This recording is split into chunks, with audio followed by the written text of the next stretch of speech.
बिस्मिल्लाहिर्रहमानिर्रहीम।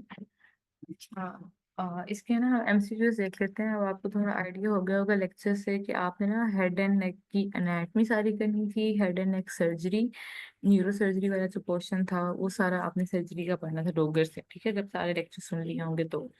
अच्छा, अब इसमें फर्स्ट एमसीक्यू है ना, वो है विच of the following structure is not transmitted by the jugular foramen. ठीक है, जुगुलर फोरामेन में से कौन सा स्ट्रक्चर पास नहीं कर रहा? तो एसेस्टी नर्व भी यहाँ से पास करती है, इंटरनल जुगुलर वेन भी, इंफीरियर पेट्रोसल साइनस भी, और वागस नर्व भी। ठीक है, लेकिन हाइपोग्लोसल नर्व इधर से पास नहीं करती। इसके लिए आपने देखना है ये टेबल। ठीक है, ये टेबल बहुत बहुत ज्यादा इंपॉर्टेंट है। अगर आपने मेरे लेक्चर सुने होंगे तो उसमें भी मैंने बार बार बताया था कि ये आपको ना वो एक पिक्चर बनी हुई है डायग्राम फर्स्ट एड के अंदर। उसमें डिफरेंट फोरामिनास बताए हुए हैं और कौन कौन से फोरामिन में से कौन कौन सा स्ट्रक्चर पास कर रहा है वो सारा उसमें मेंशन है।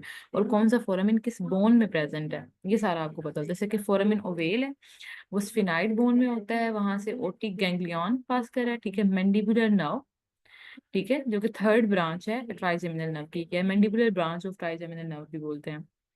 फिर एसिस्टी meningeal artery, lesser petrosal nerve, emissary veins. ठीक है, ये सारे पास कर रहे हैं through the foramen ovale. Foramen spinosum से पास कर रही होती है मिडल मेनिंजियल आर्टरी। ठीक है, और meningeal branch of mandibular nerve. फिर फोरामिन रोटेंडम है जहाँ से मैक्सिलरी नर्व पास करी। ठीक है, तो ये सारे वो डायग्राम से ना आपको बड़ा अच्छा उसमें एक बना हुआ है तो आपको सारा याद रहेगा। लेकिन जुगुलर फोरामिन से क्या क्या पास कर रहा है? एंटीरियरली इंफीरियर पेट्रोसल साइनस है, ग्लोसोफ्रेंजियल नर्व है, वॉगस नर्व है, एसेसरी नर्व है, सिग्माइड साइनस है। ठीक है, लेकिन जो है हमारे पास यहाँ से कोई भी हाइपोग्लोसल नर्व पास नहीं कर रही। हाइपोग्लोसल नर्व जो है ना वो हाइपोग्लोसल केनाल से पास करती है। ठीक है, इसका यहाँ से कोई वो नहीं है, तो ये आपने सारा देख लेना है। तो ये इसी तरह की एक डायग्राम बनी हुई है बड़ी प्यारी सी फर्स्ट एड के अंदर। वो आपने इसको रट्टा लगाना है, बहुत अच्छे से याद करना है। और आप याद रखें कि जे कैट में एक एमसीक्यू लाजमी इसमें से आता है, हेड एंड नेक में से ना, ई फोरामिन में से आ जाता है। ठीक है, हेड एंड नेक में से दो एमसीक्यू है शायद, एक ही फोरामिन में से आता है। इसी तरह से अब आ जाता है हमारे पास ना फिरेंजियल आर्चिस। ठीक है, स्टेपीज कहाँ से आ रही है? ये निमोनिक भी है, एस से स्टेपीज और एस से सेकंड फ्रेंजियल आर्च। ठीक है, और ये इससे आएगा। और इसमें ना यही भी फ्रेंजल आर्चिस वाला पूरा टेबल आपको बहुत अच्छा आता हो। ये फर्स्ट एड में रिप्रोडक्शन वाले चैप्टर में भी बना हुआ है। ये वाला जो टेबल है आपको रफी में भी मिल जाएगा, ये टेबल भी बहुत इंपॉर्टेंट है। ठीक है, अब जो हेड एंड नेक है ना, इसमें आपको ये तीन चार टेबल आते हो ना तो आपके जो इसमें से एक या दो एमसीक्यू आने हैं वो कवर हो जाते हैं। एक तो ऊपर जो हमने फोरामिनास का टेबल देखा है वो, और दूसरा ये जो फिरेंजियल आर्चिस वाला टेबल है ना, ये दो टेबल्स आपको अच्छे से रट्टे हुए हों कि फर्स्ट वाली में से क्या आ रहा है कि मसल्स ऑफ मेस्टिकेशन है। ठीक है, फर्स्ट मतलब मैक्सिमम सबसे पहले, तो इसमें मेस्टिकेशन के मसल्स आ जाते हैं। ठीक है, मैक्सिला, मैकल्स, डाइवर्टिकुलम, मेलियस, ये सारी एम वाली बोन है। मैक्सिलरी आर्टरी है, एक्सटर्नल कैरोटिड आर्टरी है। ठीक है, और एंटीरियर बेली ऑफ डायगेस्ट्री के सारा आपको कौन कौन से मसल्स पास करें। ऐसे इसमें बड़े अच्छे निमोनिक दिए हुए हैं, फर्स्ट एड में भी दिए हुए हैं, रफी में भी दिए हुए हैं। उन निमोनिक्स के थ्रू ना आपने इसको याद कर लेना है। ठीक है, तो ये इसलिए मैं नहीं करा रही क्योंकि मैं लेक्चर में भी इनको कराया हुआ है, और ये सिर्फ रट्टा लगाने वाले खुद से याद करने वाले टेबल हैं, और ये ऐसे हैं जो आपके मार्क्स कंफर्म करते हैं। ठीक है, तो इन टेबल्स का ना मैं पहले भी कहती थी अपने स्टूडेंट्स को, आपको भी कहूंगी कि आप लोग ना ग्रुप में डिस्कशन किया करें। मतलब जैसे अगर आप 15-20 लोग हैं ना तो एक एक आवर्स एक एक बंदा ले ले, एक एक कैनाल एक एक बंदा ले ले, वो ना एक दूसरे को करा दे। मतलब ग्रुप में ही आप वॉइस नोट की फॉर्म में या किसी भी रिटन फॉर्म में किसी निमोनिक के साथ ना आपस में एक दूसरे को करा दें। इस तरह से ना आपको ये याद रह जाएंगे। इस तरह से ग्रुप में आप लोग एक्टिव भी रहा करेंगे और आप कोई ना कोई एक्टिविटी भी चलती रहेगी। और डिस्कशन से जो चीजें याद होती हैं वो ऐसे नॉर्मली लगाने से नहीं होती हैं। ठीक है, तो वो डिस्कशन आप ग्रुप में अच्छे से किया करें। फिर a 73-year-old man presents with a tumor at the central aspect of posterior third of the tongue। अब posterior third of the tongue है, posterior पीछे पड़ा हुआ है। ठीक है, टंग के posterior third के सेंट्रल एस्पेक्ट में, जो सेंट्रल एस्पेक्ट है ना वहां से वो जा रहा है।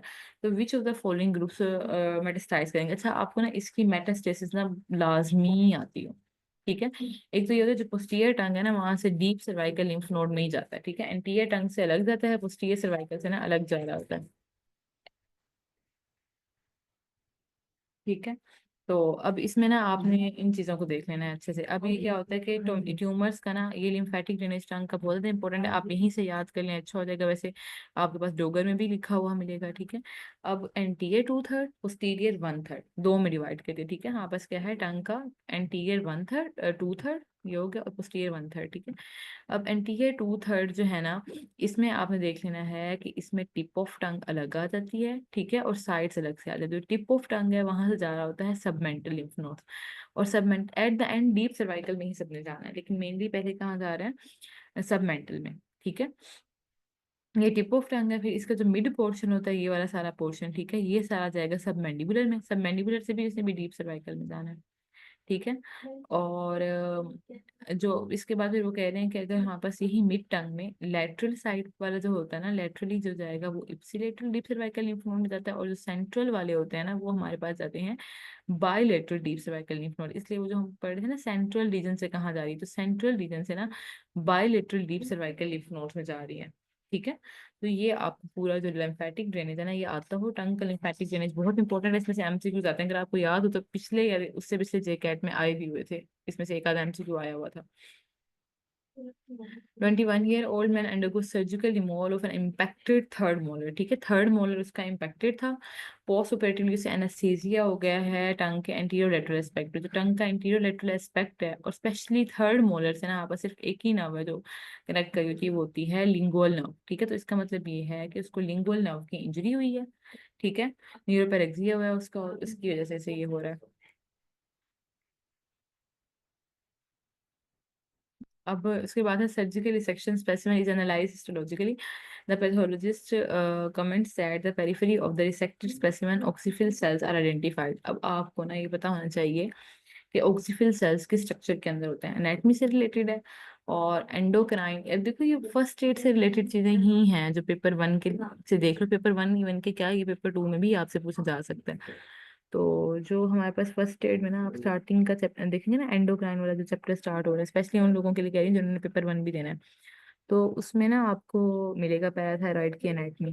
पैराथायराइड की एनाटमी उन्होंने मेंशन किया हुआ है, इसके दो तरह के सेल्स होते हैं, ऑक्सीफिल सेल्स होते हैं और पैराफोलिकुलर सेल्स होते हैं, ठीक है। पैराथायराइड ग्लैंड के अंदर होते हैं ऑक्सीफिल सेल्स, यहाँ पे उन्होंने उसकी एनाटमी दी हुई है। इसके रिलेशन आप देखना, थोड़ा इंपॉर्टेंट है। पैराथायराइड की लेटरली कॉमन कैरोटिड पड़ी होती है, मीडियली रिकरलेंजन ऑफ एंटीरियर थायराइड, ठीक है, ये सारा तो थोड़ा सा देख लेना। अब है 34-year old lady suffers from hyperparathyroidism. The right inferior parathyroid is identified as having an adenoma and is scheduled for dissection. ठीक है, from which of the following send me which from which of the following immunological structures is it derived, ठीक है। अब वो ये क्या कह रहे हैं, हाइपर पैराथायराइडिज्म हुआ है, इंफीरियर पैराथायराइड। अब ये हमारे पास क्या आ गए हैं, पाउचेस, ठीक है। अब पाउचेस में हमारे पास क्या होता है कि third and fourth pouch, third and fourth, fourth से आता है स्पीयर पैराथायराइड और थर्ड से आता है इंफीरियर पैराथायराइड। इसी तरह से third most important thing from the head and नेक वो है ये पाउचेस, ठीक है, पाउचेस की डेरिवेशन। अब यहाँ पे आई थिंक उन्होंने नहीं दी हुई, लेकिन first second third and fourth pouch से क्या क्या ड्राइव होता है आपको ये सारा पता हो, इसका टेबल भी अगेन रफी में भी बना हुआ है और फर्स्ट एड में भी बना हुआ है, ठीक है। अब एक सेकंड जरा रुक जाए, मैं आपको भी दोबारा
Hmm.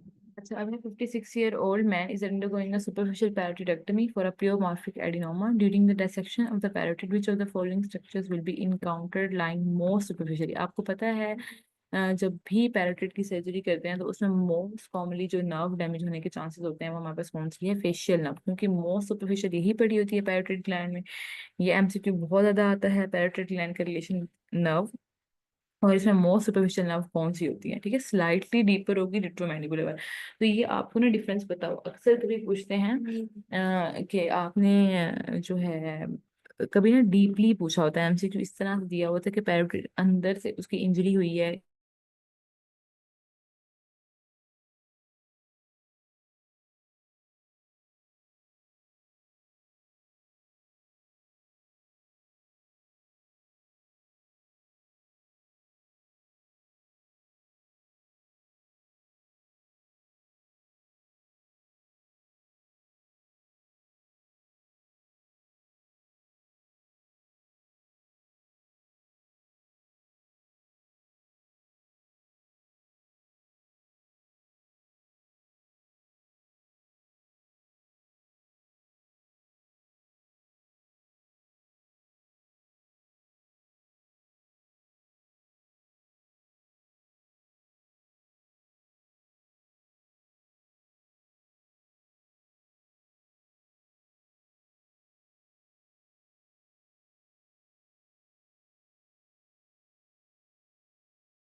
सॉरी बच्चों, मेरा नेट डिस्कनेक्ट हो गया था। हम ये पढ़े थे कि पैरोटिड में सुपरफिशियली कौन सी नर्व पड़ी होती है और डीप कौन सी नर्व पड़ी होती है।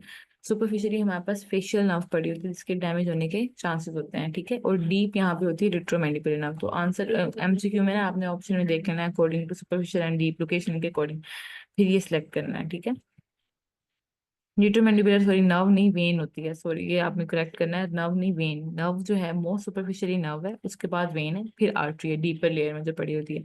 ये बहुत इंपॉर्टेंट है, यहीं से एनाटॉमी देख लें पैरोटिड की, ठीक है। मैंडिबुलर रेमस के ऊपर पड़ा होता है, एयर के एंटीरियरली एंड इंफीरियरली होता है, ठीक है। इसके अंदर सलाइवरी डक्ट होती है जो कि मैसेटर को क्रॉस करती है, बक्सीनेटर को पार्ट्स करती है, सेकंड अपर मोलर टीथ पे जाके ना ये ड्रेन करती है। इसको हम स्टेंसन्स डक्ट भी कहते हैं, स्लाइवरी डक्ट को ना, ठीक है, ये वाली बात इंपॉर्टेंट, स्टेंसन्स डक्ट भी कहते हैं। और सेकंड अपर मोलर टूथ के लेवल पे आके ये जो है ड्रेन कर रही होती है।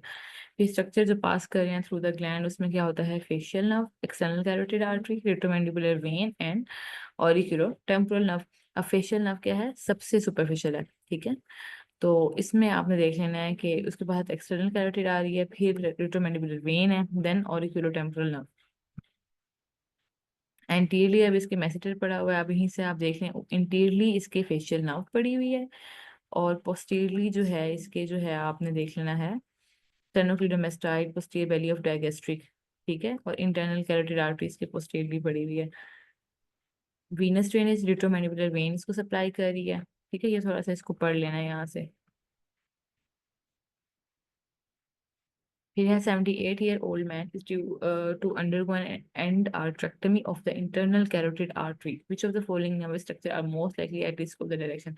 तेरे endarterectomy करनी है इंटरनल कैरोटिड आर्टरी की, ठीक है। ये तीन नर्व्स होती हैं जो डैमेज होने के चांसेस हैं एंडार्टेक्टमी में: hypoglossal nerve, greater auricular nerve, superior laryngeal nerve, इनकी लोकेशन ना ऑलमोस्ट इंटरनल कैरोटिड के करीब होती है। अगर आपको मैंने लेक्चर्स में पढ़ाया भी था कि एक्सटर्नल कैरोटिड आर्टरी कैसे पास करी है, उसका क्या पैसेज है, इंटरनल कैरोटिड आर्टरी का क्या है। अगर आपको इनकी पाथवेज और पैसेज पता होना तो आपको समझ आएगी इनके साथ साथ क्लोजली कौन कौन सी नर्व्स पड़ी हैं और उनके डैमेज होने के चांसेस होते हैं। अगर आपने हेड एंड नेक का लेक्चर सुना है तो उसमें मैंने आप लोगों को इनके बताए थे कि इनके साथ साथ क्लोज रिलेशन में कौन कौन सी नर्व्स हैं। ठीक है, वो कह रहे हैं कैरोटिड एंड आर्टरेक्टमी में क्या कहते हैं, द स्टेनोक्लीडोमास्टाइड मसल्स को बेसिकली हमें डायसेक्ट करना होता है और स्टेनोक्लीडोमास्टाइड के पीछे ही हाइपोग्लोसल नर्व और ये नर्व्स पास कर रही होती हैं। ठीक है, तो इसलिए ये नर्व डैमेज होने के चांसेस हैं ज्यादा। ठीक है, इंटरनल कैरोटिड आर्टरी का यहाँ पे भी इन्होंने पाथवे बता दिया, रिलेशन ना भी करो, थोड़ा बहुत पाथवे का बताओ। अब आपने देख लेना है कौन कौन सी नर्व के साथ ये एसोसिएटेड है, वेन्स के साथ एसोसिएटेड है, वो आपने देख लेना है, वो डैमेज हो सकते हैं इसमें।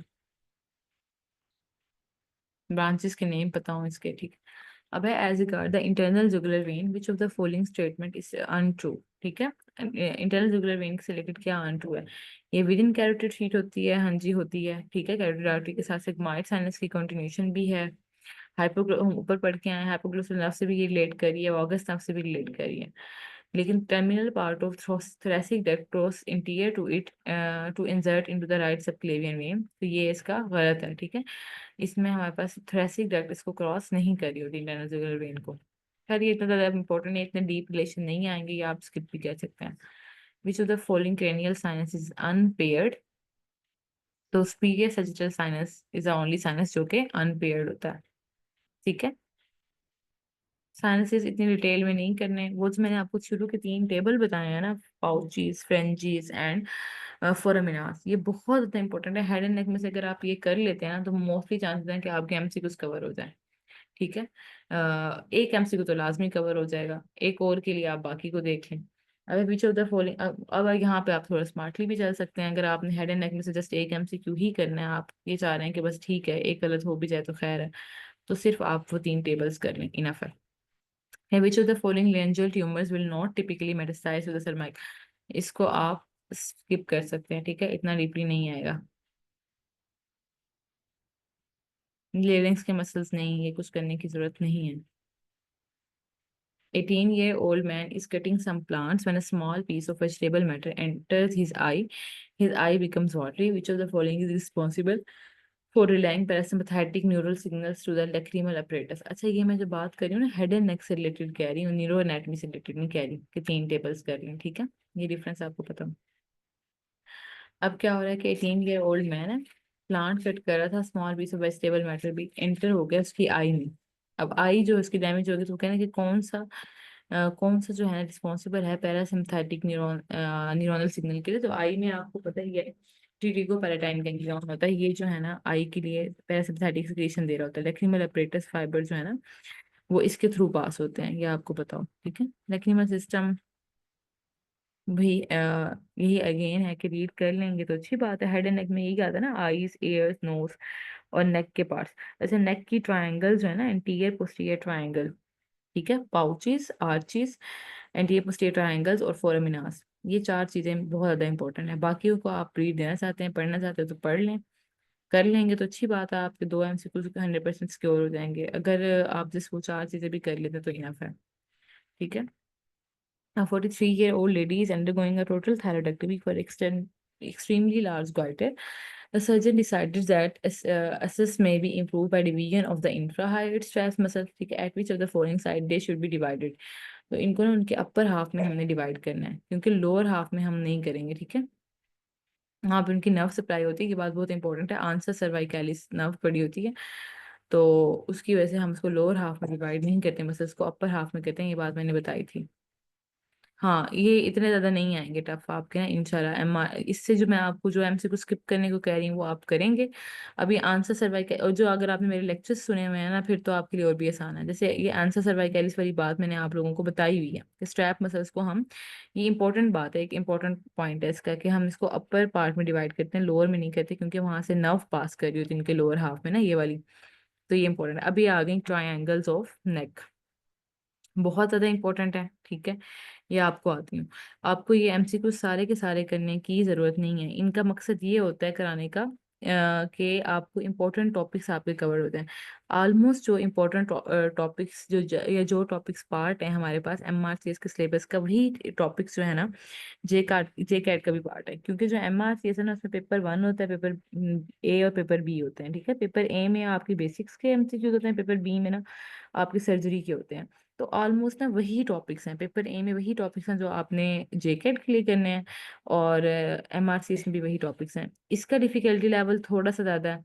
अगर आप थोड़ा सा हाई डिफिकल्टी लेवल वाले MCQs करके चले जाएंगे तो आपको जे कैट के MCQs ऑब्वियसली आसान लगेंगे। वैसे ये जे कैट में लास्ट टाइम बहुत ही फजूल MCQs आए थे, तो मोस्टली उन्होंने ना डिफिकल्टी लेवल हाई ही रखा हुआ था। तो इसलिए आप थोड़ी बहुत चीज़ें यहाँ से देखेंगे। तो अब जो मैं टॉपिक्स आपको बार बार बता रही हूँ, 4-5 टॉपिक्स जो हैं यही इंपॉर्टेंट है, ये आपने बहुत अच्छे से करने हैं। ठीक है, और ये चीज़ें मैंने आपको अपने लेक्चर में बहुत डिटेल में बताई हुई हैं, इसलिए मैं दोबारा से इन सबको नहीं करा रही, क्योंकि ये डिस्कशन का मकसद ये होता है कि हम ये रिकॉल कर लें क्या इंपॉर्टेंट है क्या नहीं है। कुछ नया कॉन्सेप्ट MCQs में आया तो वो देख लें, और मैं आपको रिकॉल करा दूं कि हाँ जी ये चीज़ मैंने लेक्चर्स में आपको कराई हुई है। ठीक है, अब anterior triangle of the neck जो है और posterior triangle of the neck, ये मैंने बहुत डिटेल में पढ़ाई हुई है विद डायग्राम्स और बार बार रिपीटिशन के साथ। ये आप लेक्चर सुनेंगे मेरा तो आपको बहुत अच्छे से खुद ही प्रिपेयर्ड हो जाएंगे।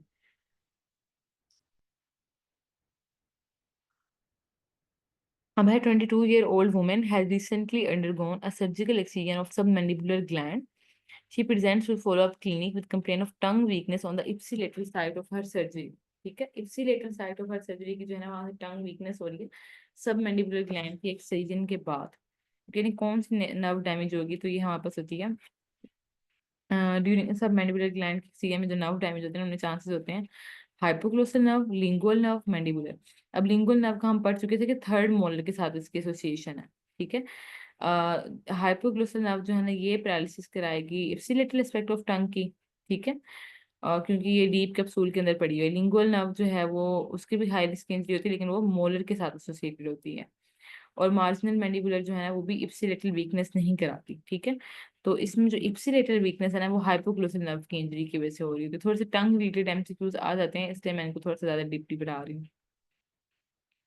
ये ग्लैंड्स को इतना डिटेल में करने की जरूरत नहीं है। अच्छा, वाटरन डक्ट का आपको थोड़ा सा पता हो, सब मैंडिबुलर ग्लैंड की, इसमें से एक आध बार MCQ आया हुआ था जे कैट में, तो इसको एक बार देख लीजिए। 67-year-old man undergoes a carotid arterectomy and seems to recover well following surgery. When he is reviewed on the ward post-operatively, he complains that his voice is hoarse, मतलब hoarseness of voice हो रही है। तो इसको क्या हुआ? hoarseness of voice जो है ना वो इसका मतलब ये है कि आपके वोकल कॉर्ड्स डैमेज हुए हैं, और वोकल कॉर्ड जो है ना उनको हमारे पास वॉगस नर्व ही सप्लाई कर रही होती है। ठीक है, तो वॉगस नर्व की इंजरी से hoarseness of voice हो रही होती है। ठीक है,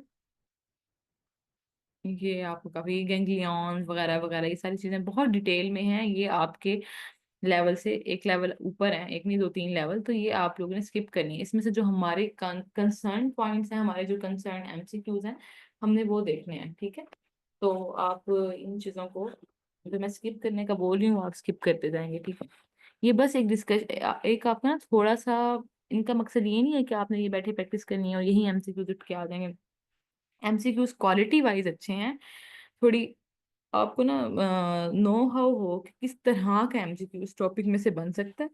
ठीक है, किस तरह से उसे घुमा के पूछ सकते हैं, और आपको उसे सॉल्व करना आता हो, बस इनको डिस्कशन कराने का मकसद ये है। ठीक है, अभी which of the following nerve is most commonly damage during superficial parotidectomy. तो सुपरफिशियल पैरोटिडेक्टमी में अभी पीछे हम देख के आए हैं सुपरफिशियली कौन सी नर्व पड़ी होती है हमारे पास। अच्छा, इसमें आ जाएगी पैरोटिड ग्लैंड में सबसे सुपरफिशियल जो है वो है फेशियल नर्व। यहाँ पे इन्होंने ठीक किया हुआ है ग्रेटर ऑरिकुलर को, जो कि कह रहे हैं इन पर्टिकुलर डिसलोबुलर branch is commonly injured in the parotid. ठीक है, अच्छा आपने ना ये इधर तक नहीं जाना, ग्रेटर ऑरिकुलर तक। हमारे पास जो आता है ना वो दो ही नर्व, एक नर्व और एक वेन से रिलेटेड आता है। सुपरफिशियली पूछा होगा तो आपने फेशियल नर्व की तरफ जाने की, कॉन्ट्रोवर्सी में भी है। ठीक है, इसको दो ऑप्शन सेलेक्ट किए हैं वैसे भी।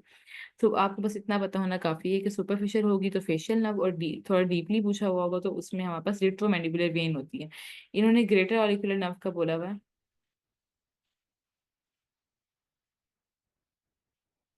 हाँ, पेपर 2 में जो ट्यूमर्स है ना, आपने स्लाइवरी ग्लैंड और ओरल कैविटी की करने हैं। उसमें जो आपका हेड एंड नेक वाला टॉपिक है ना, 3 चैप्टर्स हैं, 2 या 3, उसमें ना डिटेल जो बातें लिखी हुई ना वही इनफ है। ठीक है, डोगर को आपने सारा का सारा पढ़ना है। ओरल कैविटी की ट्यूमर्स इंपॉर्टेंट है, उनमें से आ जाते हैं एमसीक्यू, स्लाइवरी ग्लैंड के ट्यूमर्स, ये भी आपने करने हैं। टंग के ट्यूमर जो हैं वो सिलेबस में नहीं मेंशन किया, मेरे ख्याल से 1-2 बार टंग से रिलेटेड एमसीक्यूज आए हुए हैं। अच्छा, अगर टंग के जो है ना ओरल कैविटी के ट्यूमर में, ओरल कैविटी में टंग भी आ जाती है, ठीक है, तो इसमें आपने इसको करना है, टंग वाला एटलीस्ट के ट्यूमर से रिलेटेड आपने लाजमी करना है, क्योंकि इससे रिलेटेड एमसीक्यूज आ जाते हैं। थोड़ा ये है भी कॉमन, अक्सर पेशेंट आए होते हैं टंग ट्यूमर वाले।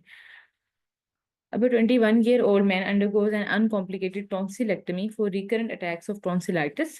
ठीक है, टॉन्सिलाइटिस में आपको बताओ ग्लोसोफेंजियल नर्व डैमेज हो रही थी, इस लेवल पे वही पड़ी होती है, ट्राइजेमिनल और हाइपोग्लोसोफेशियल, ये टॉन्सिल्स के लेवल पे नहीं होती, पीछे जो है ना बैक ऑफ द टंग में ग्लोसोफेंजियल आ रही होती है। ठीक है, सप्लाइज करती है इस एरिया को और एयर को। तो क्रेनियल नर्व्स आप पढ़ लीजिएगा, क्रेनियल नर्व्स का जो टेबल बना हुआ है ना फर्स्ट एड में, वो आपने पढ़ लेना है, ये भी इंपॉर्टेंट है। अभी आ गए न्यूरोनैटमी का पार्ट, ठीक है, क्रेनियल नर्व्स आपकी इंपॉर्टेंट है, ये आपने करनी है। अब है, a 12-year-old boy undergoes surgery for recurrent mastoid infections. Post-operatively, he complains of an altered taste sensation. अच्छा, टेस्ट वाली ये तो आपको टिप पे पता हो, टेस्ट के लिए क्या है, chorda tympani branch of facial nerve हमेशा, ठीक है, chorda tympani branch of facial nerve damage होगी तो टेस्ट सेंसेशन जाती हैं।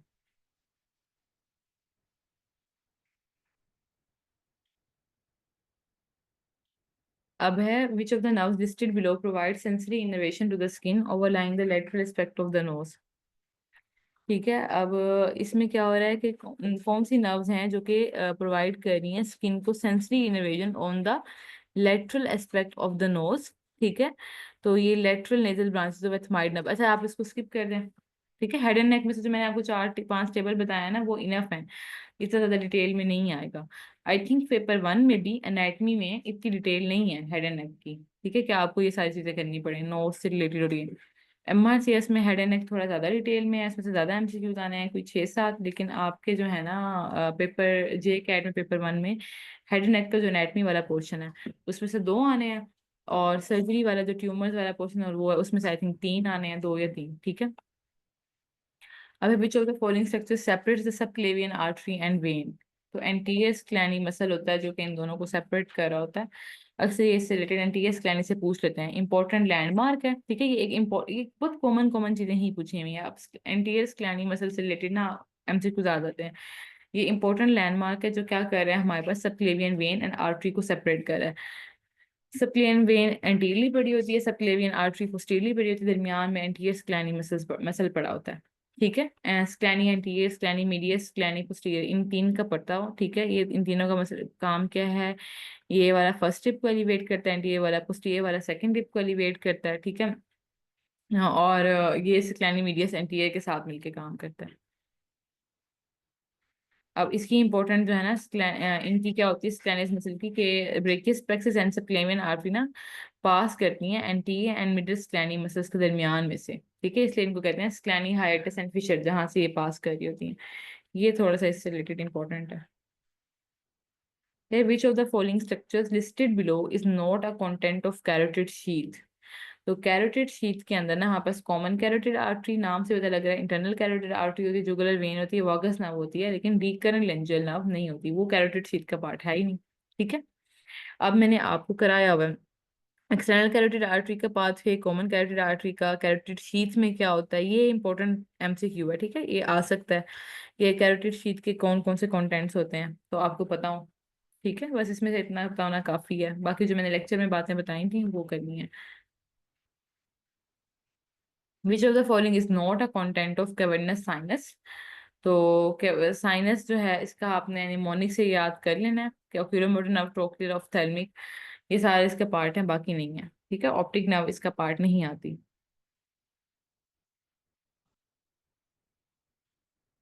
कैवर्नस साइनस को डिटेल में करने की जरूरत नहीं है, अगेन वही बात की, इतनी डिटेल में आपको नहीं पढ़ना।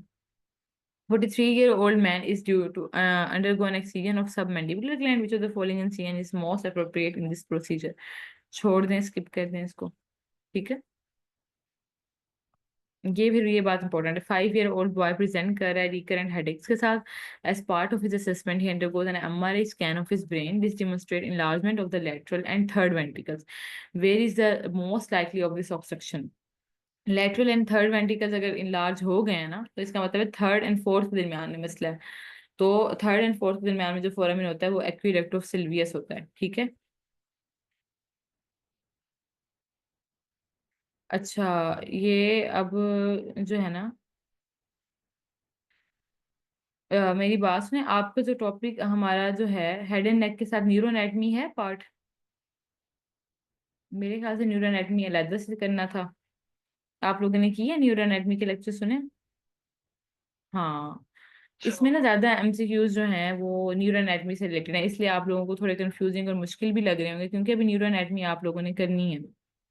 न्यूरो एनाटमी आगे है ना हमारे पास सिलेबस में। हाँ, वो आगे जो है वीक 8 में है। तो अभी आपका था हेड एंड नेक की एनाटमी, ठीक है, थोरेक्स की एनाटमी, और ब्रेस्ट हेड एंड नेक की सर्जरी, ठीक है। तो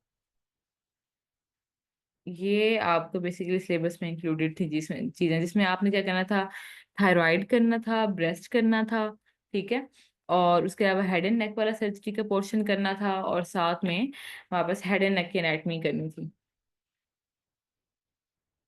हाँ ठीक है, ये चीजें हैं। तो हम इसमें ना इसलिए आपने ये फोरम इन जो ये चीजें नहीं की होंगी, इनको हम अगले नेरियो एनाटमी की जब हमने डिस्कशन करनी है उनके लिए स्किप करते जाते हैं, हम अपने से रिलेटेड एमसीक्यूज देखते हैं इसमें, ठीक है। क्रेनियल नर्व्स भी फिर आपने नहीं की, या वो हेड एंड नेक में आई थिंक आप नर्व्स कर लें, ठीक है, क्योंकि आगे फिर न्यूरो एनाटमी का आपके ऊपर ज्यादा बर्डन हो जाएगा, वो ज्यादा चीजें करनी पड़ जाएंगी। नर्व्स जो है ना वो आप कर लें। खैर ये इस तरह से डायग्रामेटिकली वैसे भी नहीं आएगा। हाँ बस ठीक है, ये आप इसके साथ हेड एंड नेक की एनाटमी के साथ ना नर्व्स भी कर लें, क्रेनियल नर्व्स जो हैं टोटल 12। अब है विच of the following structure doesn't pass through the foramen oval, ठीक है, वही अब वो फोरामिना वाली बात आ गई कि मैक्सिलरी नर्व यहाँ से पास नहीं कर रही होती, बाकी सारे स्ट्रक्चर यहाँ से पास कर रहे हैं। ये वाला टेबल बहुत ज्यादा इंपॉर्टेंट है, ये आपने करना है, ठीक है, एज अ पार्ट ऑफ ये हेड एंड नेक की आएगा। An elderly man develops squamous cell carcinoma affecting the lobule of his ear, ठीक है। अब हेड एंड नेक में ना वैसे आप लोगों के जो स्पेसिफाई कर दिया तो और अच्छा होगा, सिर्फ ओरल कैविटी और सलाइवरी ग्लैंड्स की ट्यूमर कर दी है, तो आप एयर वाला ट्यूमर भी स्किप कर देंगे, ठीक है, अभी इतना इंपॉर्टेंट नहीं है। विच of the cranial nerve listed below is least likely to carry parasympathetic fibers? तो सेकंड नर्व जो होती है ना उसमें पैरासिम्पथेटिक फाइबर्स होती है, ये आपको पता हो कि क्रेनियल नर्व्स ना 10, 9, 7 और 3, इनमें पैरासिम्पथेटिक फाइबर्स होते हैं, बाकी किसी में नहीं होते, ठीक है। ये भी उसमें टेबल बना हुआ है न्यूरो वाले चैप्टर में फर्स्ट एड में। क्रेनियल नर्व्स का ये थोड़ा सा उससे रिलेटेड डिटेल आप पढ़ लीजिएगा, ठीक है। अब इसमें है eight which of the following level does the inferior thyroid artery enter the thyroid gland, ठीक है, ये बात इंपॉर्टेंट है। थायराइड के एनाटॉमी में आपको पता हो कि इंफीरियर थायराइड आर्टरी C6 के लेवल पे थायराइड ग्लैंड में एंटर हो रही है, ये एक नई बात है आप लोगों के लिए, ठीक है, बुक में ये एनाटॉमी मेंशन नहीं होगी कि इंफीरियर थायराइड आर्टरी किस लेवल पे थायराइड ग्लैंड में आ रही है, ठीक है। अब आपने ना ये बात को पता हो हाइड बोन किस लेवल पे, मैंने आपको बताया था ना डर्माटोम्स बहुत इंपॉर्टेंट है, ये आपको पता हो थायराइड कार्टिलेज का नोट्स कहाँ पे है, C4 के लेवल पे, क्रिकाइड कार्टिलेज कहाँ है, C6 के लेवल पे, ठीक है। लोअर बॉडी ऑफ क्रिकाइड से हमारे पास ट्रेकिया स्टार्ट हो रहा है। तो ये चीजें थोड़ी सी बताऊँ, सरफेस एनाटमी ऑफ नेक, तो ये आपने देख लेना है। फिर है एन ओक्लूजन ऑफ थायराइड की एनाटमी जो है ना वो आपको आती हो, क्योंकि आपने थायराइड करना है, थायराइड कार्सिनोमा भी। डर्माटोम्स के ना टेबल्स आपको ये जो पीडीएफ्स है ना इन्हीं से ही आपने निकालने हैं अलग अलग, इनकी कंबाइंड फॉर्म अगर आप बच्चों में से कोई बना देता है अच्छी बात है, बाकी सबका भी फायदा हो जाएगा, नहीं तो मुझे फिर कोई टाइम निकाल के ना इन सब में से वो पिक्चर्स निकाल के वो इकट्ठी करनी होगी। तो जो मैंने आपको डिफरेंट पीडीएफ शेयर किए थे ना, upper limb, lower limb, abdomen, head and neck, इन सब में से आप ये टेबल्स इकट्ठे कर लें और यही टेबल्स याद कर लें, ठीक है।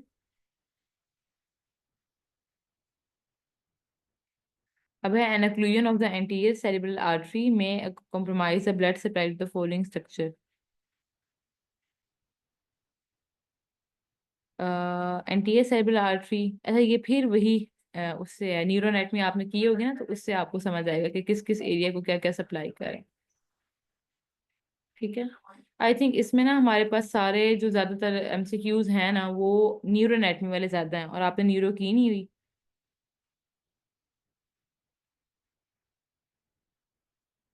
ठीक है, मैं दोबारा से ये पीडीएफ शेयर कर देती हूँ।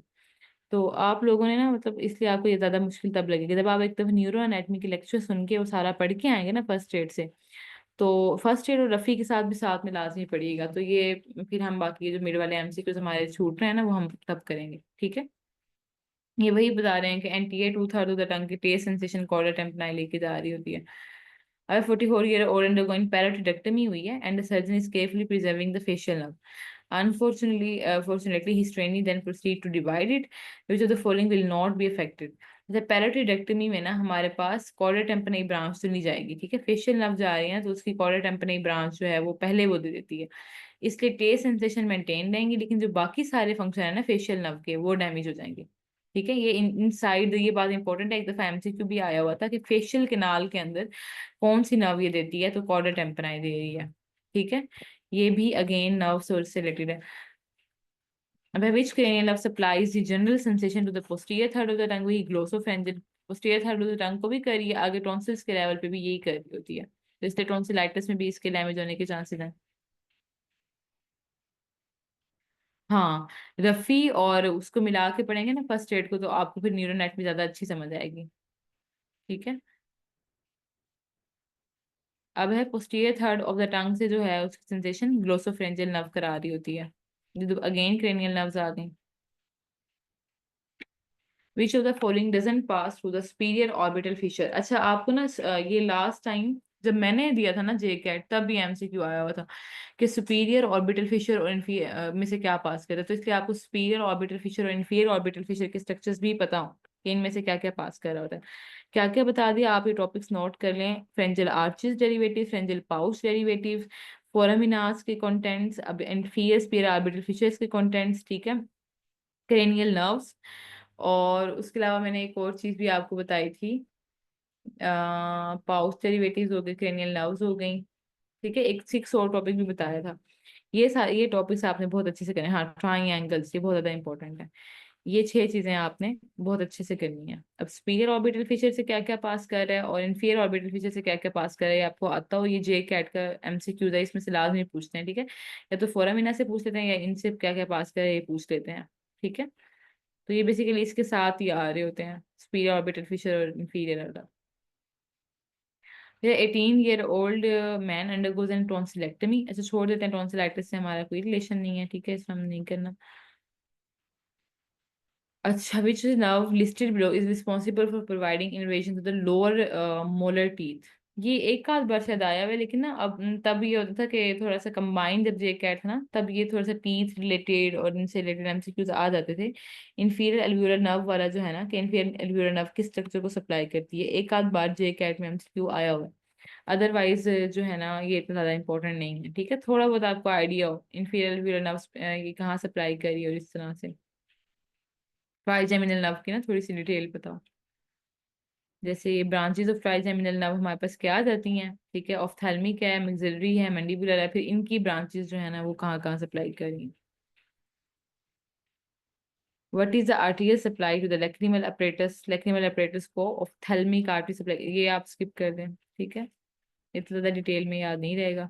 रेडिकल नेक डायसेक्शन में division of the which of the following fascial layer will expose the answer सर्वाइकलिस, ये इंपॉर्टेंट है। आंसर सर्वाइकलिस क्या होता है कि हमारे पास कैरोटिड शीथ के एंटीरियर पड़ा होता है, जैसे ही हम ना प्री ट्रेकियल फेशियल की डायसेक्शन करेंगे ना तो ये हमें मिल जाता है। ठीक है, कैरोटिड शीथ, बाकी सारी चीजें पीछे पड़ी हुई हैं, पहले जो है ना फेशियल क्या करते हैं कि नेट डायसेक्शन में ना आंसर सर्वाइकलिस को एक्सपोज करता है प्री ट्रेकियल फेशियल, इसके फौरन बाद ना आंसर सर्वाइकलिस आ रहा होता है। ये देख लें क्या होता है कि branch of C1 anterior lateral to the carotid sheath होता है। इसकी जो है C2 C3 से ड्राई सुपीरियर रूट होती है, इन्फीरियर रूट, ठीक है, C1 C2 C3 से ये ड्राइव होता है। एंड उसकी जो इन्फीरियर रूट है वो इंटरनल जुगुलर वेन के पास पड़ी हुई है, ठीक है, और जो सुपीरियर रूट है वो कैरोटिड शीथ के साथ पड़ी हुई है। इनर्वेशन क्या है, स्टेनोहाइट स्टेनोथाइड, जो भी स्ट्रैप मसल्स है ना इनको ये सप्लाई कर रहा होता है, लोअर हाफ के लेवल पे कर रहा होता है, इसलिए हमें उनकी डिवीजन भी अपर हाफ में करनी है। अच्छा, what is the sensory nerve supply to the angle of jaw? Angle of jaw को हमारे पास ग्रेटर ऑरिकुलर नर्व सप्लाई करती है, ये आपको बताओ। ये थोड़ा सा रट्टा है, याद करने वाली बात है, ये आपने देख लेना है। या angle of greater auricular nerve कहाँ का सप्लाई कर, अगर आप ट्राइजेमिनल नर्व कर लेते हैं ना डिटेल में, इसकी सेंसरी मोटर क्या है, इसकी जो ब्रांचेज हैं वो कहाँ कहाँ सप्लाई करी हैं, तो आपको इनकी समझ आ जाएगी। ठीक है, कि एंगल ऑफ जॉ पे कौन सा है, चिन के लेवल पे कौन सी आर्ट नर्व है, तो ये सारी चीजें आपको आ जाएंगी। इनमें से ना एमसीक्यूज आ जाते हैं, ऑफ्थेल्मिक, मैक्सिलरी, मैंडिबुलर, इनकी ब्रांचेस और वो कहाँ कहाँ सप्लाई कर रही हैं। ठीक है। विच of the following structures separate subclavian, ये हम पहले भी कर चुके हैं। सक्लैनस इंटीरियर जो है वो सबक्लेवियन आर्टरी को वेन से सेपरेट कर रहा है। अब है the vertebral artery traverse the which of the following. तो ये वर्टिब्रल आर्टरी, मुझे ये लग रहा है कि ये एमसीक्यू भी शायद हम जे कैट में पहले डिस्कस कर चुके हैं, कि वर्टिब्रल आर्टरी इंटरवर्टिब्रल फोरामेन के लेवल से पास करती है। ये बात इंपॉर्टेंट है कि जो यहाँ पे आर्टरी है इंटरवर्टिब्रल फोरामेन से, नर्व आर्टरी वगैरह इस फोरामेन से पास करते हैं, बाकी इन चीजों से इनका कोई रिलेशन नहीं होता। ठीक है, इन वेजल्स वगैरह का। तो ये आपको बताओ थोड़ा सा। ये वही फिर न्यूरोलॉजी न्यूरोलॉजी से रिलेटेड हैं एमसीक्यूज। आई थिंक ये बस इतने ही थे, थोड़े बहुत एमसीक्यूज जो हमने कर लिए हैं डिस्कस। ठीक है, बाकी वही चीजें हैं। आपने ना बस इसके आपको टेस्ट जो है वो इंशाल्लाह अच्छा सा होगा, उससे आपकी एमसीक्यूज प्रैक्टिस ज्यादा अच्छी हो जाएगी। तो आपके टॉपिक्स है ना, ट्यूसडे वाले दिन हम टेस्ट रख लेते हैं, कल के दिन भी आप मजीद इन टॉपिक्स को ना अच्छे से प्रिपेयर कर लें। ठीक है। अब वही दोबारा वीकनेस ऑफ टंग आ रही है, वही हमें पता है ना, इप्सिलेटरल वीकनेस जो है हाइपोग्लोसल नर्व कराती है, यही बात है। मैं पीडीएफ इंशाल्लाह दोबारा शेयर कर देती हूँ ग्रुप में। कोई क्वेश्चन पूछना हो कुछ तो वो आप लोग पूछ लें। ये इतने खास नहीं थे एमसीक्यूज, जो हमारे मतलब ये हमारे ना सिलेबस को कवर नहीं कर रहे एमसीक्यूज। ठीक है। थोड़ा सा ना मुझे लग रहा था इसमें है सही एमसीक्यू जे कैट से रिलेटेड, लेकिन वो तब आपको आएंगे जब आपने ना न्यूरो पढ़ी हुई होगी, न्यूरो एनाटमी। ठीक है, तो अभी आप लोगों को सर के ऊपर से गुजरेंगे। अच्छा, टॉपिक्स जो हैं वो आपके हैं ब्रेस्ट वाले, डोगर से आपने डिटेल ब्रेस्ट करनी है, और मैंने जो मेंशन किया है ना टेबल्स या टॉपिक्स बेले से करने वाले वो करने हैं। आपने थायराइड पूरा डोगर से करना है। हेड एंड नेक वाला जो लास्ट में 3 चैप्टर्स है ना, न्यूरो सर्जरी के नाम से, पता नहीं हेड एंड नेक के नाम से ही है, ओरल कैविटी और वो वाले कैंसर, वो टॉपिक करने हैं आपने। ठीक है, और हेड एंड नेक की एनाटमी जो मैंने लेक्चर्स में पढ़ाई हुई है, और बाकी जो मैंने आज टेबल्स और वो बताया ना, ये सब साथ करना है। ठीक है। नहीं, पेपर वन रफी से बिल्कुल कवर नहीं होगा, फर्स्ट एड को भी बहुत डीपली करेंगे, साथ में मैंने एक्स्ट्रा टॉपिक्स कराए हैं वो साथ करेंगे, फिर जाके कवर होगा इंशाल्लाह। ठीक है, कोई एमसीक्यू हो, कोई कुछ पूछना हो तो आप लोग पूछ लें मजीद।